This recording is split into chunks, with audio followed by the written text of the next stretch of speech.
Before her name was a curse, before her face was a weapon, Medusa was human. A priestess in Athena's temple, whose beauty was rivaled only by her devotion. She lived a life sworn to piety, a life of quiet sacrifice. But in a world ruled by impulsive gods, beauty is a liability, and attention can be a death sentence. Her story isn't about a monster. It's about a woman abandoned by the very gods she served. It begins in the one place she should have been safe, Athena's sacred temple. Medusa was a symbol of purity, bound by vows of chastity. But the sea god, Poseidon, saw her, and when a god desires a mortal, there is no escape. She ran from him, her prayers echoing off the temple walls. She fled to her goddess's altar, seeking sanctuary. But Poseidon followed.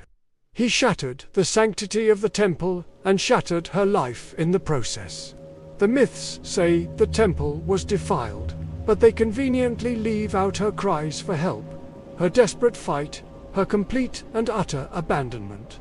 Medusa survived the assault, but in the eyes of the gods, her survival was an act of defiance. She lay on the cold stone floor, calling for the goddess she had dedicated her life to.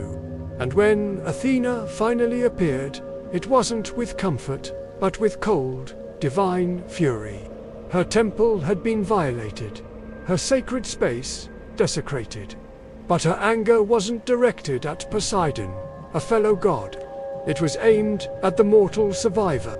Medusa fell to her knees, her voice trembling as she explained what had happened.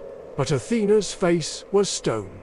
In her eyes, Medusa was no longer a victim. She was a stain on her reputation. The goddess raised her hand, not to help, but to punish. A scream tore from Medusa's throat as her hair twisted into a nest of venomous snakes. Her skin crawled, her bones contorted. Her eyes, once praised for their beauty, now glowed with a deadly power. Athena's curse was absolute. Your face will bring death. Your gaze will turn any living thing to stone. She was cast out, a monster created by an unforgiving goddess. Medusa fled into the wilderness, terrified of herself, terrified of the destruction she could cause. She hid in a dark cave, not to hunt, but to protect the world from her cursed gaze. The statues that began to surround her weren't trophies. They were tragedies.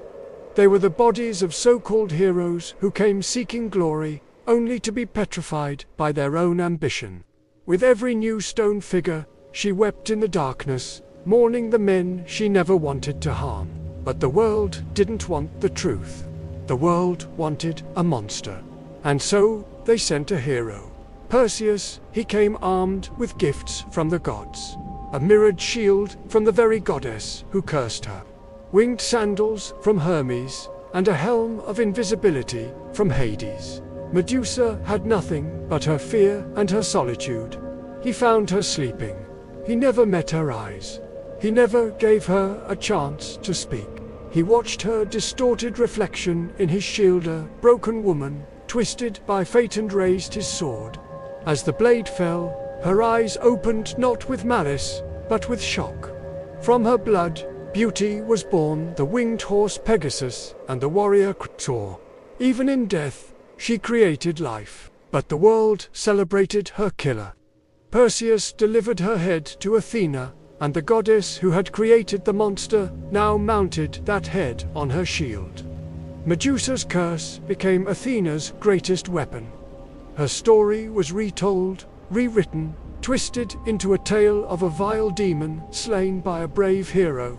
No one remembered the priestess. No one remembered her prayers. No one remembered the injustice. Medusa's true story was buried, but it was never truly gone. Monsters are not always born. Sometimes they are made.